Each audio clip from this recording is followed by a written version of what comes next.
सोचिए, अगर राजस्थान में एक बार फिर से वही सीन बन जाए, रेलवे ट्रैक जाम, हाईवे बंद और पूरा सिस्टम हिल जाए, तो क्या होगा?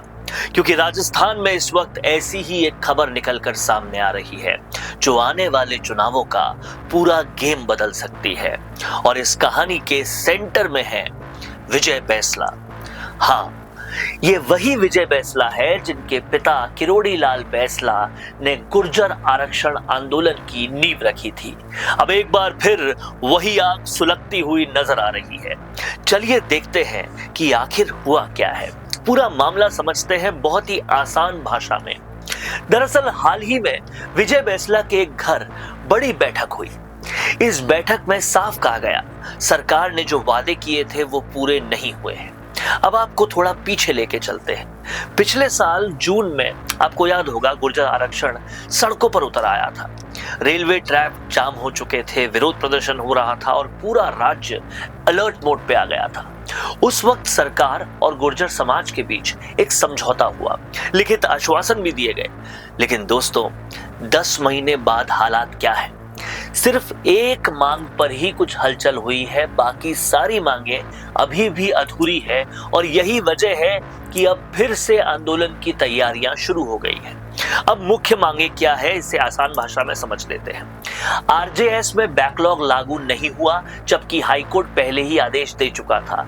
पुराने आंदोलन के केस में कोई ठोस कार्रवाई नहीं हुई और करौली वाला मामला आज तक भी लटका हुआ है।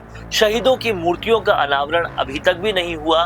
टीएसपी एरिया में एमबीसी आरक्षण लागू करने की मांग की जा रही है और स्थानीय विकास से जुड़े कई काम 2 से 3 साल से अटके हुए हैं। मतलब साफ है, गुर्जर समाज को लग रहा है कि सरकार सिर्फ वादे कर रही है, काम कुछ नहीं हो रहा। अब सबसे बड़ा सवाल ये है कि ये टाइमिंग क्यों खतरनाक है? दोस्तों, राजनीति में सब कुछ टाइमिंग ही होता है और ये आंदोलन ऐसे वक्त पर गर्म हो रहा है जब राजस्थान में पंचायत और निकाय चुनाव आने वाले हैं। ओबीसी आरक्षण का मुद्दा पहले से ही उलझा हुआ है और कोर्ट की डेडलाइन भी सर पर है। अब जरा समझिए, अगर गुर्जर समाज सड़कों पर आ गया तो सिर्फ आंदोलन नहीं होगा, बल्कि सीधा चुनाव पर असर पड़ेगा। चुनावी गणित देखें तो लोकसभा की 25 सीटों में से 5 से 7 सीट सीधा प्रभावित होती है इस पूरे मामले से। लेकिन समझना होगा एक और बात को भी कि क्या ये सब आंदोलन करने के लिए किया जा रहा है या फिर विजय बैंसला अपनी राजनीतिक रोटियां सेकने के लिए काम कर रहे हैं। क्योंकि विजय बैंसला को एक बार टिकट देकर देखा गया, वो नहीं जीते, दूसरी बार उनको टिकट नहीं मिला। टिकट नहीं मिलने का रोष और दुख उन्होंने कई जगह प्रकट भी किया, लेकिन अभी भी कोई खास राजनीतिक अस्तित्व बन नहीं पाया। और इसलिए क्या ये सब कुछ एक अटेंशन सीकिंग मॉड्यूल है या फिर सच में आंदोलन हो सकता है? क्योंकि विजय बैंसला अब सिर्फ एक आंदोलन का हिस्सा नहीं है, वो बीजेपी पार्टी का भी हिस्सा है। क्या जनता फिर से उन पर इतना भरोसा करेगी या फिर टिकट लेकर विजय बैंसला वापस तीसरी कर लेंगे?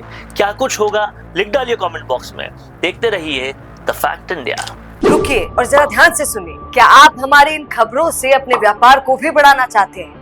तो आप भी खबरों के दौरान इस तरह के एलिमेंट्स पर अपना विज्ञापन दे सकते हैं, या फिर ऐसे खबर के 1 मिनट बाद अपना पूरा विज्ञापन डलवाएं, जो कि 8 लाख से ज्यादा सब्सक्राइबर्स और फॉलोअर्स वाले द फैक्ट इंडिया चैनल्स और पेजेस से राजस्थान के कोने कोने में पहुंचेगा और इससे आपका व्यापार, ब्रांड सब कुछ बढ़ेगा।